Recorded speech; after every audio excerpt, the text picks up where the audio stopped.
એટલે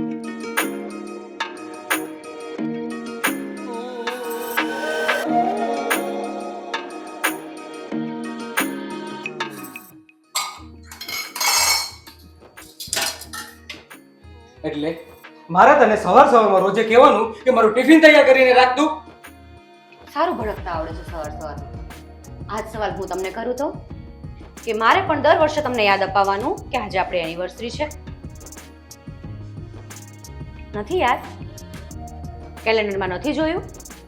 મમ્મીની જ્યારે બર્થડે આવે, બેનની બર્થડે આવે, પોતાને ક્યાંક બહાર જવું હોય ત્યારે તો ડેટ બધી યાદ રહે છે. હે ભગવાન, આને કોણ સમજાવે? મારી બેનને જો તારા ઘરે સ્વર્ગ બનાવી દીધું, બાકી તારા ભાઈને કાંઈ આવડતું નહોતું. હરખો કર્યો તારા ભાઈને, મારી બેને ઘર આખું સંભાળીને રાખ્યું ને તને એક ટિફિન કરવામાં ઘા વાગે છે હવારમાં. તમારી બેનનું પત્તું ઊંચું રાખીને મારા ભાઈને ટાર્ગેટ બનાવવાની કોઈ જરૂર નથી તમારે. અને એક વાત યાદ રાખી લેજો કે જો તમારી બેને ત્યાં ઘરને સ્વર્ગ બનાવ્યું હોય ને તો એને કહી દો કે આ ઘરમાં આવીને આ ઘરને પણ સ્વર્ગ બનાવી દે, બરાબર? પાછું મારાથી ઉમ્મીદ ના રાખો તમે બીજી બધી. વાહ, બે બેન શું કહી દીધા તો ઉમ્મીદ નું આવી ગયું. તારું કામ છે એટલે કીધું તો એમાં પણ તને ઘા વાગે છે. એટલે આ ઘરમાં તમે લોકો મને સંભળાવશો તો હું સાંભળ્યા કરીશ એવું? મારાથી તમને એક જ ઉમ્મીદ છે ને કે તમે મને જેમ નચાવે હું આ ઘરમાં નાચતી જાઉં તો હું સારી, હું ના નાચું તો હું નથી સારી. પણ એમાં નાચવાનું ક્યાં આવ્યું? આ તારો ધર્મ છે એ મેં કીધો છે, એમાં નાચવાનું એવું? વાહ, મારો ધર્મ મને ના શીખવાડો, કેમ કે મારા કરતા આ ઘરમાં તમારા મમ્મી જે બેઠા છે ને એ મોટા છે. પણ એ ખડિયું પાન છે તો હવે જવાબદારી બધી આપણે જાતે કરતા શીખવું પડે. બેટર છે કે એ ખડી ના જાય ત્યાં સુધી તો ઘરના કામ કરી લે. તો એ કરે જ છે, હું જોઉં છું. થોડું ઘણું કામ તો એ કરે જ છે, તને સપોર્ટ કરે છે. સાવ નથી કરતા તો એવું તો કાંઈ નથી હો. તો એટલું તો હાવ ન બોલતી કે મમ્મી કાંઈ કરતી નથી એટલે. આખો દિવસ તમે ઘરે હોવ છો? હા તો સવારમાં હું ઓફિસે જાઉં ત્યારે હું જોઉં છું કપડાં ને એવું થોડું ઘણું તો કામ કરતા જ હોય છે. ભલે તું ટિફિન ને એવું કરતી હો પણ કપડાં છે કે પરચુરણ કામ છે થોડું ઘણું તો કરે જ છે ને. સાવ કઈ બેઠા તો નથી રહેતા ને. આટલા બધા મરચા લાગ્યા ને મમ્મી બાબતે સાંભળીને? કંઈક આવું જ મને પણ થાય છે. એટલે હું તમને આજે ચોખવટ કરી દઉં છું કે મારાથી તમે કોઈ વાતની ઉમ્મીદ નહીં રાખતા, ઠીક છે? અને જો ટિફિન તમારે સમયસર જોતું હોય તો તમે તમારા મમ્મીને કહી શકો છો. આની અરે કોણ સવારમાં લપ કરે? તો ના કરો, દરવાજો ખુલ્લો જ છે. હા ખબર છે, હું બહાર નાસ્તો કરી કેન્ટીનમાં.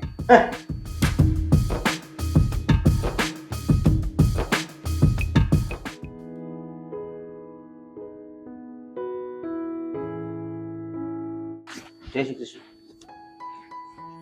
કેમ બેટા આટલો ગુસ્સામાં છે? શું થયું? આ બધું તમારે લીધે જ થયું છે. જો આ સામસામા લગ્નની પ્રથા નો કરી હોત ને તો સારું હતું. અરે આ તું કેવી વાત કરે છે? જો બેટા, તારા પપ્પાએ આપણે સામસામે લગ્ન કરવાનું નક્કી કર્યું હતું અને એમાં છોકરીમાં ખોટું પણ શું છે?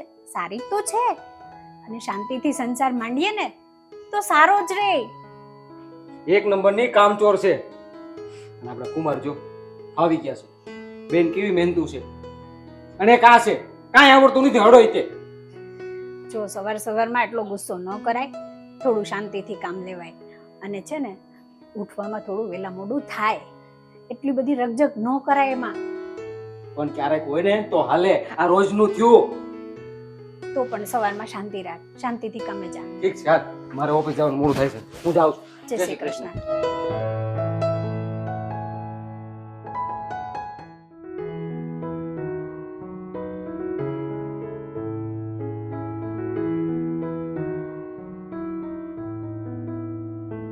બેટા, તું તો લગ્ન પછી બહુ ધંધામાં રચ્યો પચ્યો રહેશો. હમણાં જવાબદારી વધી ગઈ છે ને લગ્ન પણ અને કામ પણ વધી ગયું છે. ખર્ચા બી કર્યા ગણાય. બાપુ, તમારે મારા હાથનો શીરો ખાવો તો ને એટલે આજે બપોરે તો હું જમવામાં શીરો જ બનાવવાની છું. સાચું, તારા જેવી વહુને ઘરમાં લાવીને અમે તો ધન્યતા અનુભવી ગયા. એક દીકરીને વિદાય કરી અને બીજી દીકરીના રૂપમાં તું આવી ગઈ. સાચી વાત છે બાપુ. રાધાના વખાણ કરી એટલા ઓછા છે. લગ્નના 1 વર્ષ થયા પણ રાધાએ આખા ઘરની જવાબદારી એની માથે સંભાળી રાખી છે. એવી આશા રાખું છું કે મારી બેન પણ તેના સાસરીમાં એવી જવાબદારી સાચવતી હશે. તમે લોકો ચિંતા ના કરશો, હું હમણાં જ મારા મમ્મીને ફોન કરીને પૂછી જોઉં કે ત્યાં શું ચાલે છે.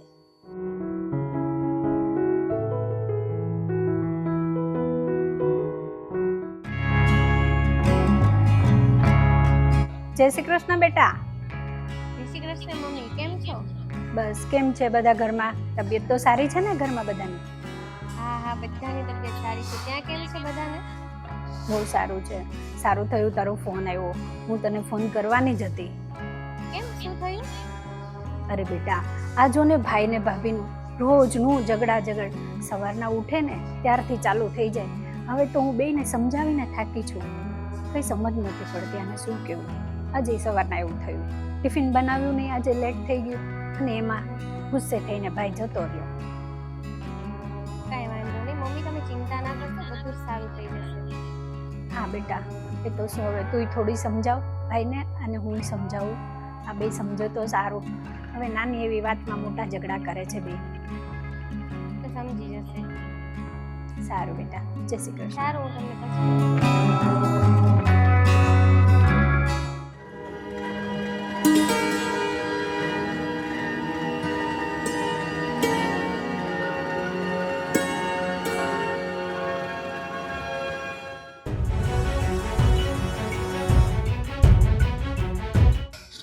બા, મને છે ને બાઈ આવે સેજે પોહાતું નથી.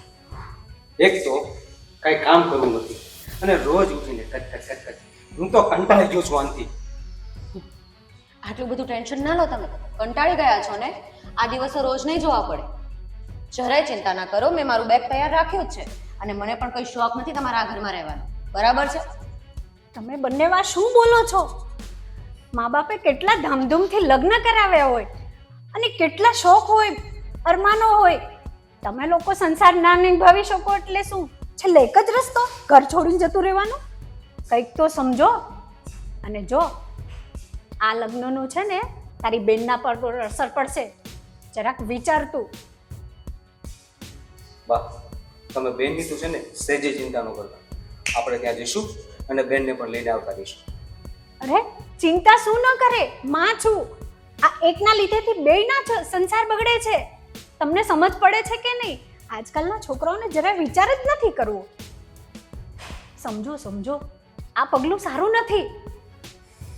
વિચાર મારે નહીં, એને કરવાનું છે. માત્ર મારા ઉપર જ તમે બંદૂક ના ફોડો. બરાબર છે?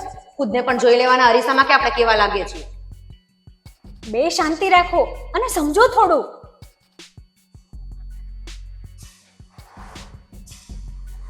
એમ પણ બા, પેલું કહે છે ને કે વહુ તો પારકા ઘરેથી આવી હોય એટલે સમજવાની જરૂર તો એને જ હોય ને. છે ને હજી શાંતિ તો એ રાખતી જ નથી. મણ એકનો ઝીપડો છે. પણ દીકરા, તું તો સમજ, એ તો નથી સમજતી.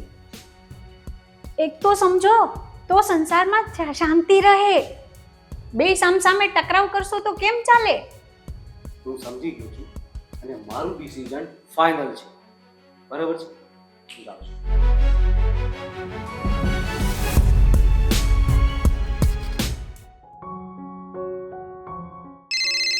હા, જય શ્રી કૃષ્ણ, કેમ છો?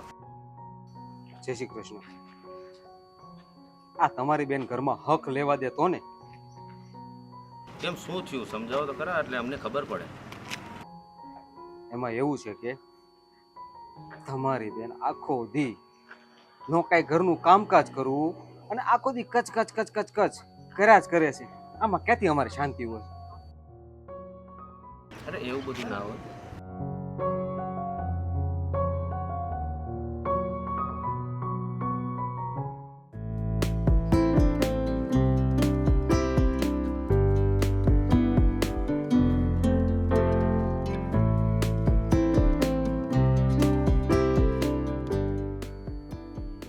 હવે અહીંયા આવીને આ રડવાના નાટક કરીને શરીફ ના બન. જાણે વાંક બધો મારો જ હોય એવું કરે છે.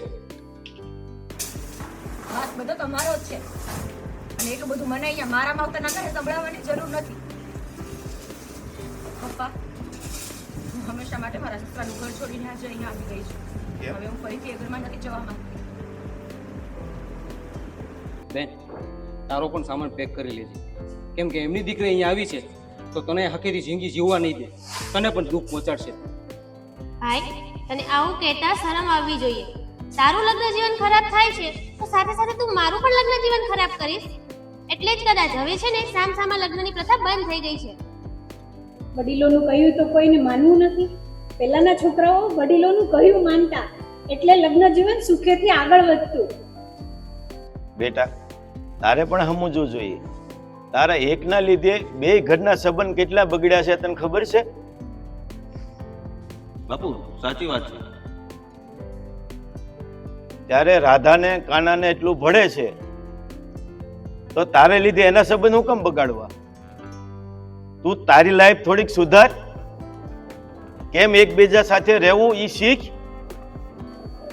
હા પપ્પા, ક્યાંક ને ક્યાંક તમારી વાત સાચી છે.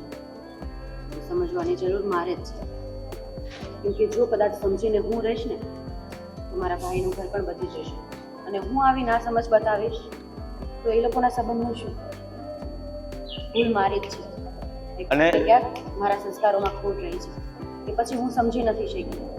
હું પૂરી કોશિશ કરીશ કે મારા સાસરિયામાં હું પૂરા સંસ્કારથી રહું, અને ફરીથી મારા સાસરિયાવાળા કોઈ તમારા આંગણે ફરિયાદ લઈને ના આવે એવી કોશિશ કરીશ. અને બાબતે હું મમ્મી તમારી અને રઘુ તમારી હાથ જોડીને માફી માંગુ છું કે મારી જે કંઈ પણ ભૂલ થઈ ગઈ અને નાદાનીમાં મેં જે કંઈ પણ ભૂલો કરી છે એ ઘરમાં, એ બાબતે મને માફ કરી દો. નેક્સ્ટ ટાઈમ પૂરેપૂરું ધ્યાન રાખીશ કે તમને કોઈ શિકાયતનો મોકો ના આપો. રિયલમાં જો દરેક દીકરી આવી રીતે વિચારે ને તો આજે હામે હામાં વ્યવહારની જે પ્રથા છે ને એ આગળ હાલે. જે તૂટી તૂટીને અત્યારે બધી બંધ થવા મળી છે. કોઈ સામે વ્યવહાર નથી કરતા. હું કામ નથી કરતા? એ કે તમારી જેવી દીકરી બેયને ભળતું હોય પણ એકને ન ભળતું હોય એટલે બધાને તોડવા પડે. તો તમે થોડુંક ધ્યાન આપો તો વધારે સારું પડે. સાચી વાત છે તારી. સાચી વાત છે બાપુ. તો કંઈ નહીં, હું ધ્યાન રાખીશ અને મારા સંસારને હું એવી રીતે ખંડિત નહીં થવા દઉં. અને લોકોને એક આનાથી બેસ્ટ એક્ઝામ્પલ પણ મળશે કે સામે સામે લગ્ન કરવા એ કોઈ ખોટી વાત નથી. જો લોકો ચાહે તો 100 વર્ષ સુધી પણ આ સંબંધોને ટકાવી શકે છે. કઈ નહીં, તને તારી ભૂલ સમજાઈ ગઈ ને એ જ મહત્વ.